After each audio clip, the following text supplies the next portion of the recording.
And those are memories that people appreciate, and that's why they always want to come back, I'd say. I'm Juan Berbeo. I came to Australia 19 years ago. Came with the dream of staying here and finding a better future for my life and my family. I studied English first. I didn't know English when I came, and I studied at university, animal and veterinary sciences. And then I dropped that because I couldn't keep paying because it's very expensive. And I did cookery because my whole life I've been cooking with my family. In our life, we've had restaurants all our lives, and we do from slaughtering to the cooking. So we can kill or sacrifice pigs, lambs, cows, and we put them on the plate. So that's been in the family. The dream of opening a business happened like probably at least 15 years ago. We started doing festivals where we cooked some traditional food from Colombia, and people started telling us, guys, you should open a business. We would love to come and try your food. But I didn't do it until I was permanent resident, because obviously I wanted to have the security to be able to stay here and not have an issue and then probably go back home and you with a business running or something. So here we are. Berbeo is a surname. It's my surname. Berbeo, it's descendants from Spain. So apparently we were conquered by this guy called Juan Berbeo, and then he started conquering for certain region. He went to this other region, like he started in Santander, then went to Boyacá, which is another region, and then they built a town with his surname, Berbeo. And then he made his way to my region, to my department.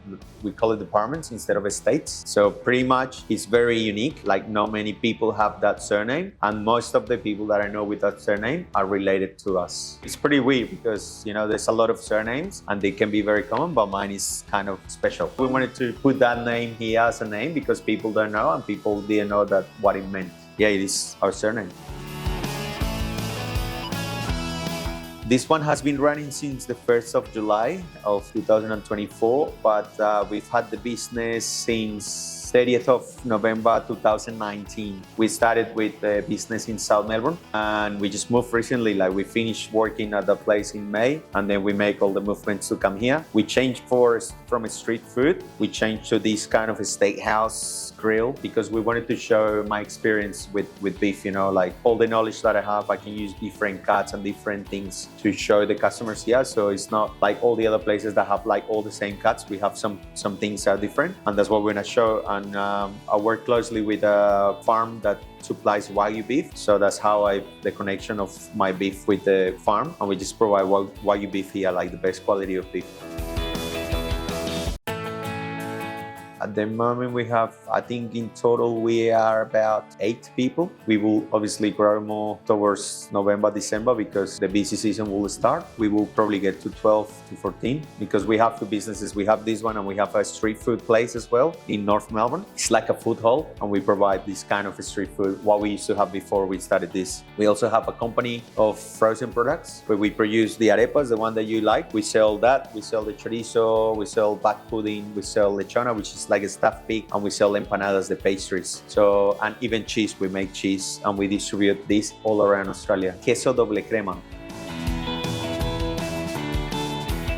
Most of our menu is based on food that is made by my family. So like the black pudding is my grandmother's recipe. One of the desserts is my auntie's. The arepa is my mom's recipe, the other arepa. The chorizo is my recipe. So we try, and some of the ingredients or some of the dishes that we have here are inspired on the food that I was eating when I was little with my family, or when I go back home, they give me all this food. So that kind of give me ideas, and I try to replicate their recipes, but I change them and make it more commercial if we're talking about that.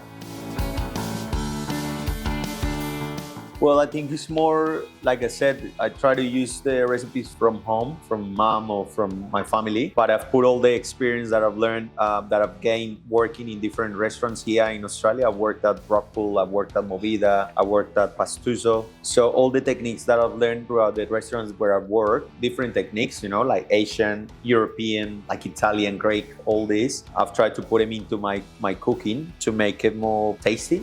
So I think that's why you kind of see something different and some flavors going on. Some things that you can probably recognize from other cuisines, but we try and accommodate them to our Colombian cuisine.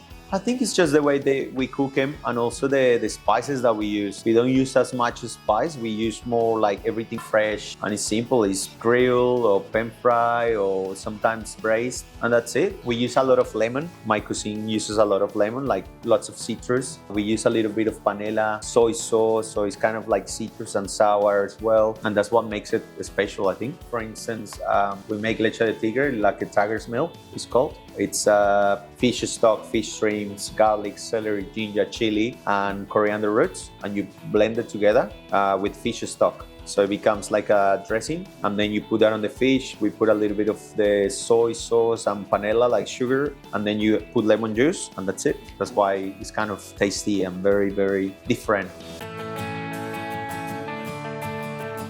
I think this just helps to control more, sales. And then you see, if you have employees, you can see how much wastage there is. And just, I think, broadly speaking, it's just help for controlling your business, like there's so many things that you can use. Kind of tells you how many customers, how much each customer is spending, if they pay with card, if they pay with cash. So everything is so available to you now that it helps to be in control of your business and be more successful, I would say. When you have a restaurant, when you're starting, you do everything. You wash dishes, you clean the toilets, you mop, you do everything. You do all the stocking. If you have to wash pots, you do pots, whatever. Because when you start a business, you do that. So if you have something extra and some help, like the POS, it's a good thing to have. I think the POS system that we have is really good, and it's also helpful when you need, financially speaking, they can help you with loans and things like that. So I think it's a really great tool that they have, because obviously if your business is producing money, you can have extra money and they will deduct it from your daily payment. So I think that's a great thing to have. And also all the integrations that the POS system has, it has different integrations, like you can integrate scheduling, you can do the website as well to the POS, so it helps you. It gives you a lot of tools that, help you run a business.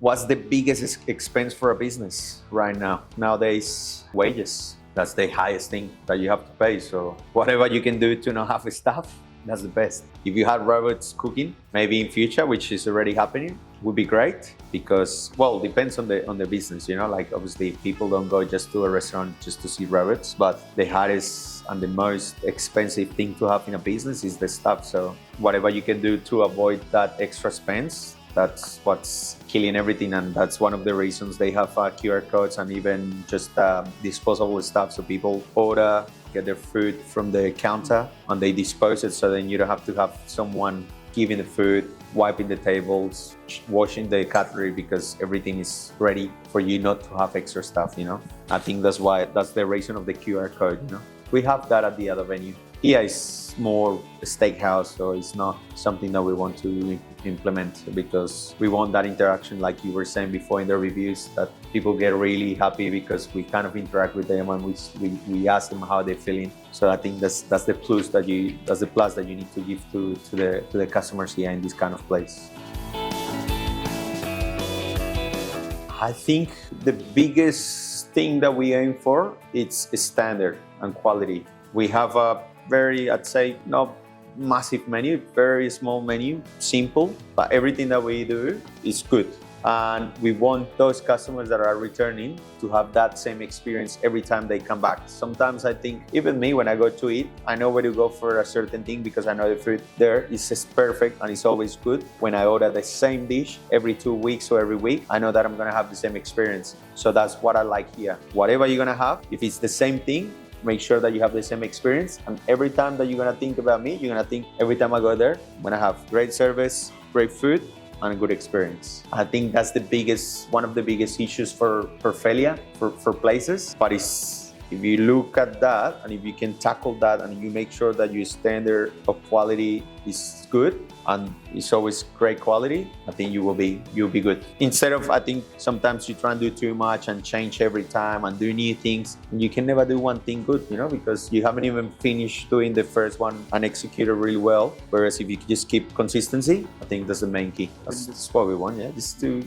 create a great experience to customers by having good food, having good stuff, having a good drink, saying you can go home and then you come back in a week or two, you know. We already have a lot of regulars that we got some people that come pretty much every week. So it's been a good outcome so far.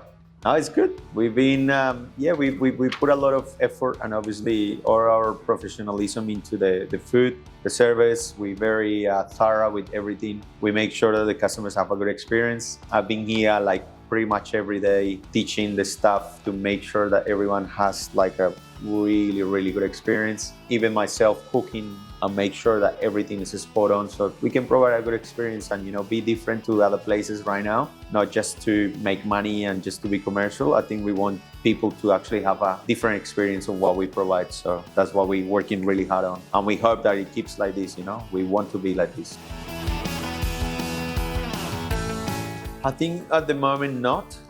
We have a good deal with the landlord, and that's why I went ahead with this. Otherwise, I wouldn't have done it because rent at the moment is crazy, and then like I said, paying a high rent, paying the staff which is really high. The superannuation has increased, so it's just big expense. So you can't really make money. So you much rather work from somebody else instead of you doing your thing. So that was a big thing for me to make this a step, and it was just because we had a good relation with the landlord and we made a good agreement. So that's why we still, I think I can say good. We've been doing well.